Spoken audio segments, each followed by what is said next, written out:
Bonjour, bienvenue dans ce nouveau petit coup d'œil consacré à l'ouverture du volume 3 de la série développée par Philippe Hardy concernant les guerres de religion en France. Il s'agit de 1562, le début d'une tragédie, avec une magnifique couverture de boîte de Giuseppe Rava, sur des scénarios d'Arnaud de Vachon, publiés par Serious Historical Games.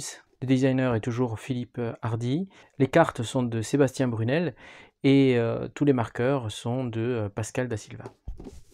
Donc c'est voilà, une petite boîte, comme vous voyez, hein, qui contient dans une boîte aux lettres, parfaitement. Elle est d'une très très belle qualité, hein. C'est du dur.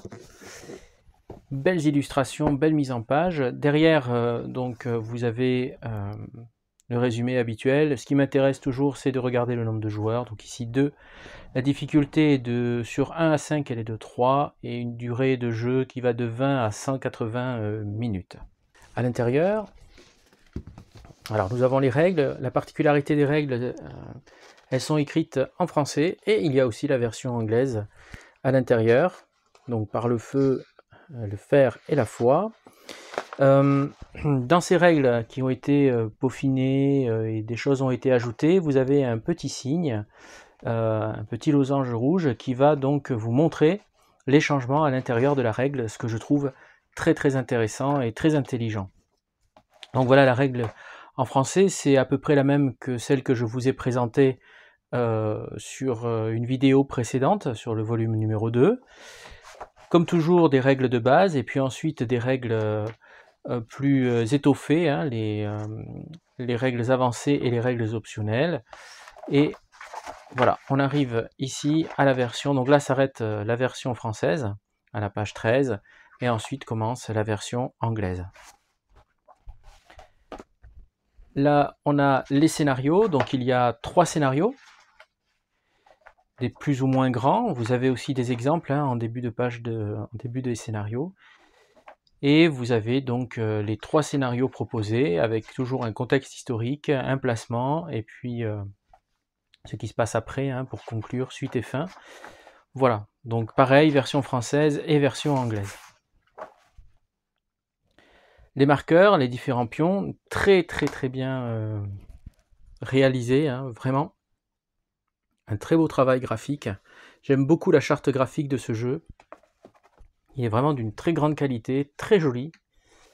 Et les forces protestantes et catholiques sont bien différenciées. Alors ça se détache très facilement, il faut faire attention quand même. Voilà.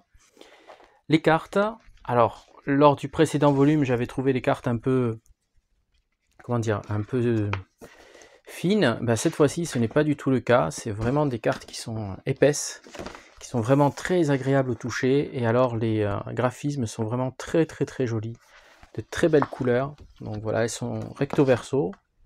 Vous voyez, alors là, voilà, ça c'est ma carte préférée. Elle est vraiment très très très très belle. Bravo au graphiste, hein, qui a vraiment fait un travail vraiment très très beau. On a ensuite une petite carte. Alors elle est renversée. Hop là, voilà, une seule. Pour le scénario, donc le Bessa. Voilà, pareil, hein, très très bonne qualité. Celle-ci, elle est juste recto. Les aides de jeu, il y en a 2, ce sont les mêmes. C'est pour l'un et l'autre joueur. Pareil, d'une meilleure qualité, hein. Voilà, très très bon travail, très beau travail de graphisme, mais aussi de matériel. Le matériel est vraiment, je le trouve, à la hauteur du jeu. Voilà pour cette ouverture du volume 3 de la règle donc développée par Philippe Hardy. Philippe Hardy est un concepteur de jeux que je place depuis que je l'ai découvert parmi les 5 concepteurs que je préfère. Ces jeux sont vraiment très intéressants, très bien travaillés, avec derrière un contexte historique maîtrisé. Donc voilà, je vais certainement faire une petite partie de démonstration dans les mois qui viennent. Je suis assez occupé en ce moment, donc attendez-vous à le voir sur la table, et puis une petite partie, quelques tours sur donc un de ces 3 scénarios, certainement le plus petit. Merci de m'avoir suivi, merci pour vos retours, merci pour vos likes, merci pour vos abonnements et bravo donc aux concepteurs de ce jeu, bravo à tous les artistes qui ont participé parce que vraiment, j'ai rarement été aussi enthousiaste face à un produit d'une telle qualité. Merci beaucoup, au revoir.